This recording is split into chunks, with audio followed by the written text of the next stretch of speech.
agent to agent protocol and MCP protocol.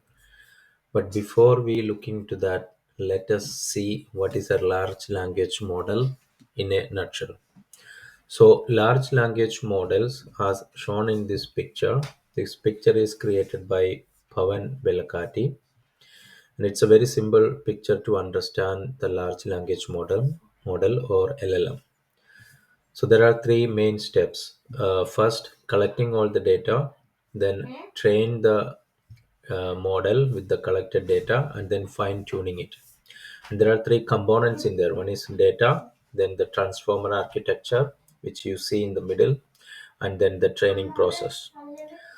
So the LLM capacity of LLM is depending on the data that we provide into transformer model or the architecture, and then the training mechanism we use. So we are not going to dive deep into the training mechanism, but here what we need to understand is that a large language model is fed with lot of amount of data, enormous amount of different types of data, images, videos, and text files and audio files, and the real world examples and real world scenarios. And then this large language model architecture is trained on that data, and the outcome is a large language model.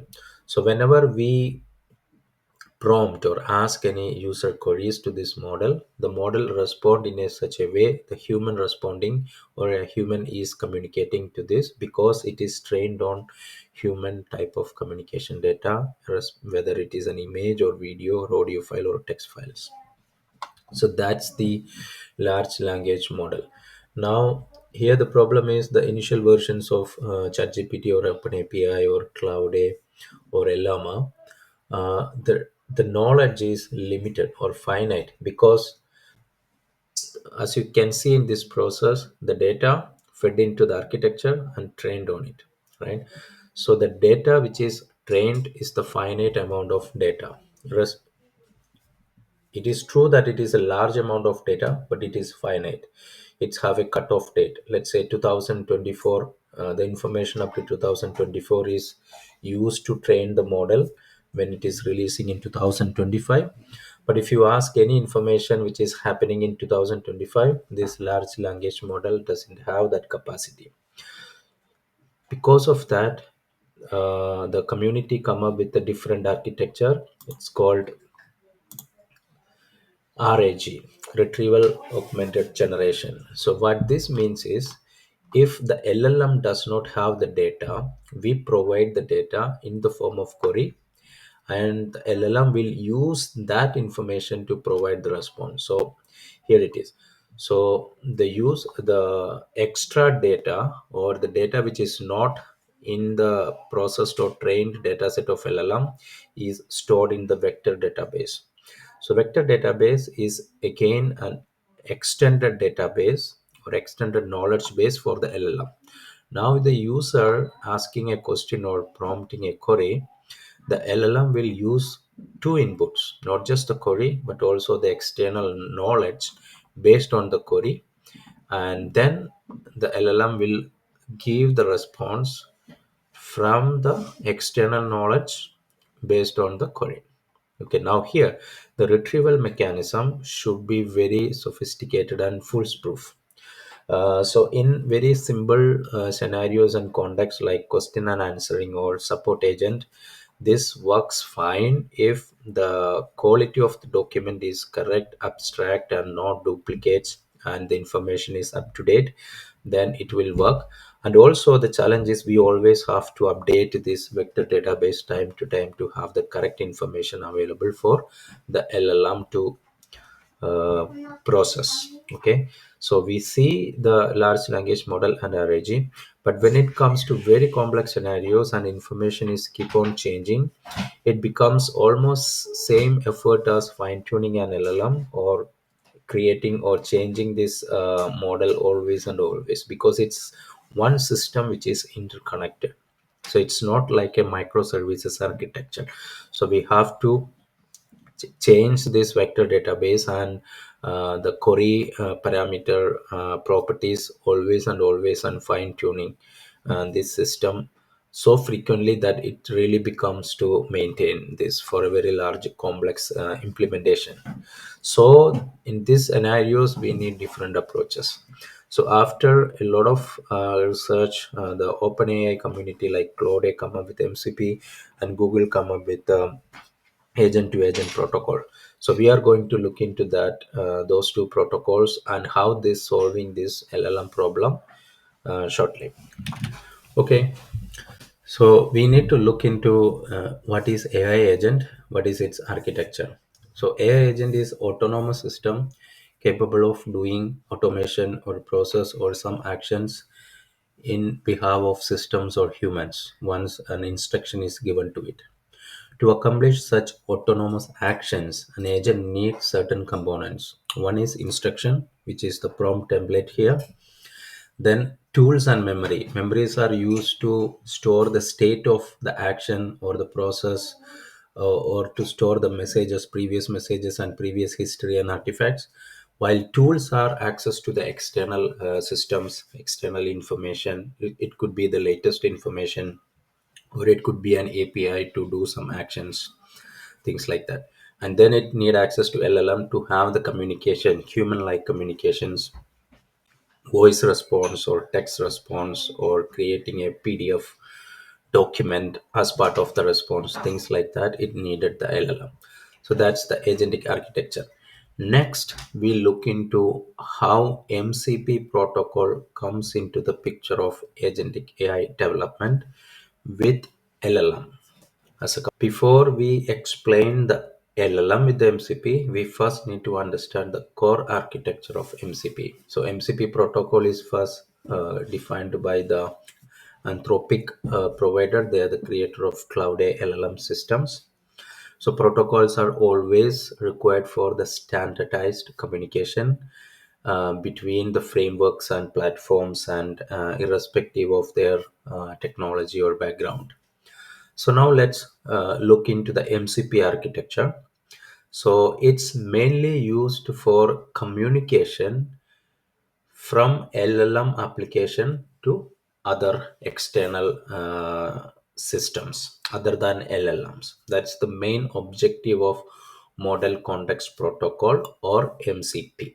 Okay, as it says, it's create an extensible architecture that enable communication between LLM and external integration. Now, the external integration could be anything. So, it has a client called MCP client, then it has a server component called MCP server. One important fact is that a client and server has a one-to-one communication channel. So if you see here, this client is connected to MCP server 1. So, or MCP client 1 connected to MCP server 1, and MCP client 2 connected to MCP server 2. As I mentioned, this is the transport layer communication between the hosted LLM application and the external servers. So here the host is your application or your system, could be a computer or server or external agent with LLM capability, and it also runs an MCP client. Okay, so that's the host, and this MCP client is need some extra information or need some extra capability which LLM cannot do at the moment. So it calls to MCP server, and MCP server will either provide that information or tool capability. Okay, so in the agentic architecture, we see we can have data or we can have tools, right? So MCP server either can provide information or provide some functionalities or actions. Here it's an extended architecture of what we see in the core components. So the example is showing the Cloudase IDs, but it could be your custom app, but that built with LLM capabilities. So the client is access to an LLM, and then the MCP protocol connecting to your MCP client to multiple MCP server with one-to-one connection. So in the earlier structure, I will go back to the earlier document. So here this one to one means one client connecting to another client, and this connection is unique.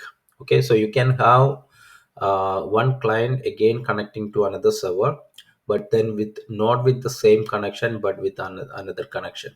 So there are schemas and there are protocols to define this connection, which like connection 1 connecting client 1 and server 1 for this capability, and connection 2 connecting client 2 and server 2 for another capability or another tool or getting another information like that. So we can define this. So I will come up with an demo of explaining the things in later videos, but today we are covering the theories. Okay, so the client is connecting to servers using the connections based on the MCP protocol, and each server then have further unique connection to resources or tools. Okay, so one server can give either a resource, it could be a file system, a database, or an weather information or stock information or your company's proprietary endpoints, or it could be an action to do an API. For example, do a transaction, create a financial transaction, or create a purchase order, or approve a leave application, or issue a paycheck, things like that. So it could be an action for an web server, and each MCP server will have different capabilities. So that's we need MCP protocol. Why? Because the earlier LLM systems is capable of handling human interactions, but it is not capable of doing any autonomous actions or taking any wise decisions or giving any tools capabilities. So when clubbed with LLM's natural language answering mechanism, like interacting with the humans with human-like qualities, and when we clubbed this LLM with agents, okay, agents with the capacity of power of tooling and memories, then it started building autonomous systems. Now the LLMs does not have the capacity to operate by default with the autonomous process, because each process have its own platform and backend technologies. That's the reason we come up with a protocol called model context protocol for the LLMs to create this agentic automatic process. Now, on this aspect, the Google came up with agent to agent protocol. So, what is agent to agent protocol and why this is different from MCP? That what we are going to look for. Now, agent to agent protocol is enables agents to communicate and collaborate. Okay, so when we have a multi agents, so in the agentic AI development scenario, we usually have lots of agents, right? So these agents needs to communicate. Okay, while in the case of LLM, while in the case of MCP, a large language model needs to communicate to an external system. We need model context protocol. But here, different agents needs to communicate. For that, we need agent-to-agent protocol, and it is also clearly visible in the naming itself, agent-to-agent protocol. Now we see how MCP and agent-to-agent protocol comes in picture together, and how this help or create this agentic AI development easier. So there are certain attributes there. One, it is interoperability is put in picture, so that agents can easily communicate with the different platform. If one agent is hosted in a compute Windows and another agent is in Linux system, then these two agents should be able to communicate, and it should communicate securely. So open APIs authentication mechanism it's supporting, and it's also flexible and scalable. That means it can support real-time jobs, or it can also support backend jobs which runs for longer times. And it uses the modern protocols like JSON, HTTP, and server-side events. and it also support multi models like text, audio, and video. And also it will give real time updates like push notifications, and also it track the communication between the agents so that we can debug and troubleshoot the process flow. Okay. And now how the agent to agent work. So as we discussed in the very beginning, it's between agents, the communication between agents. So the agent with initiating the communication known as client agent, and the other agent which is receiving and processing the request is known as the remote agent. Okay. Now there is a certain protocols for this agent to agent communication, that is through capability discovery, and it is using something called agent cards. Okay.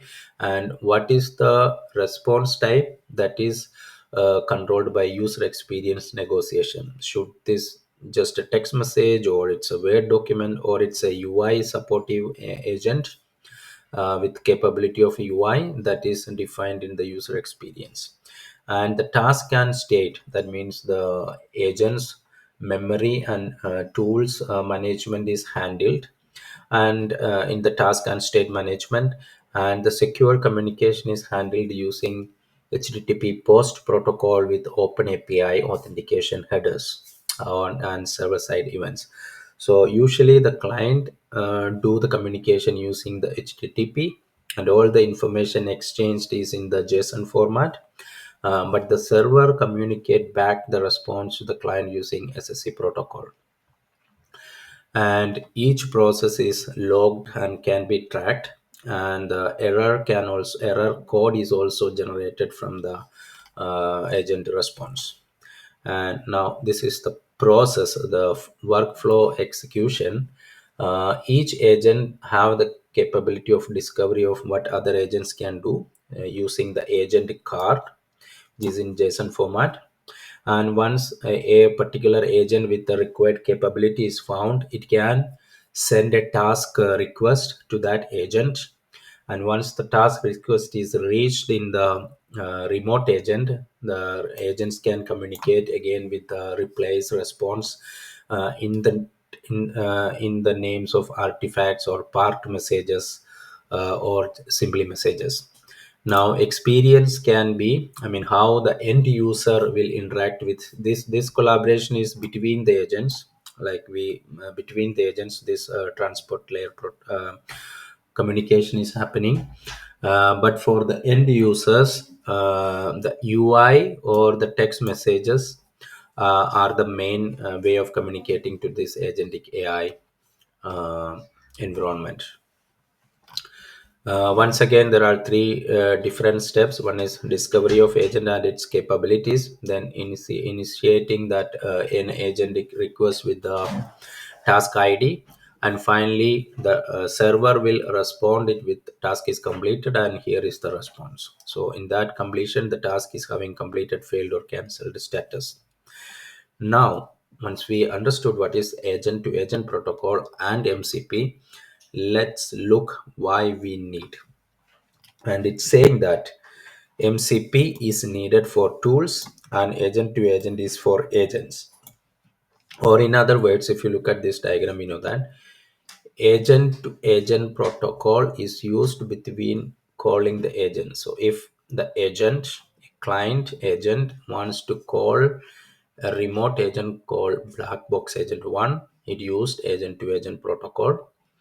Or if the client agent 1 wants to call a remote agent called black box agent 2, it uses the agent to agent protocol.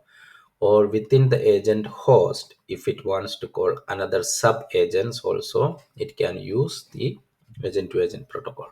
Now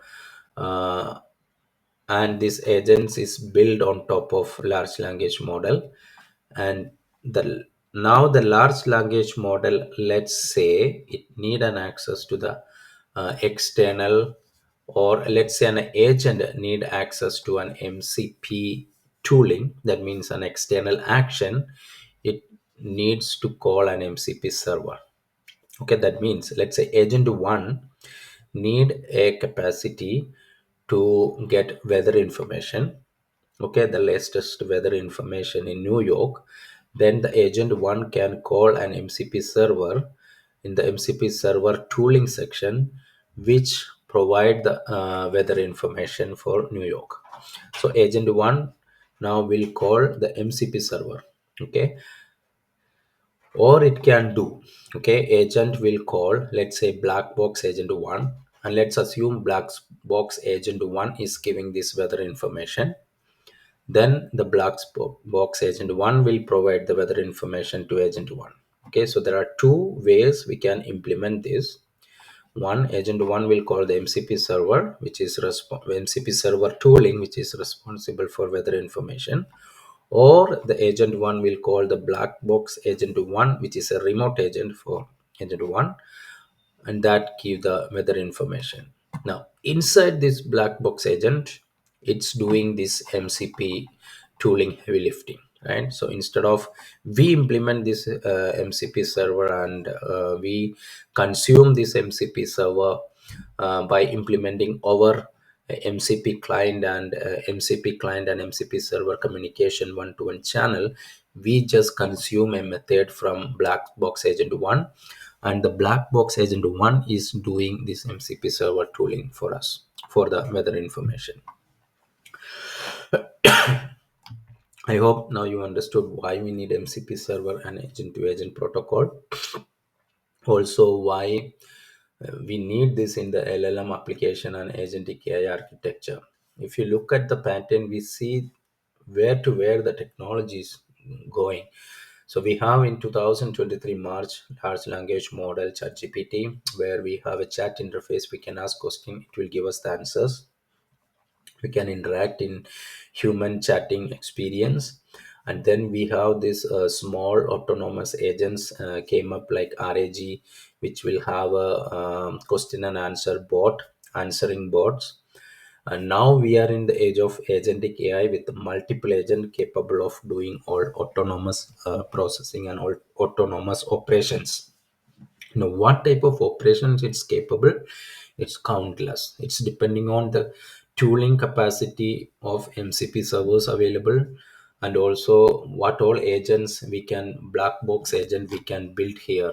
If we can build a black box agent that communicate with the different MCP server tooling, let's say one black box agent do all itinerary planning, then any agent in the world can consume that itinerary planning agent and do this. So that itinerary planning agent will become a reusable agent for any travel agent application.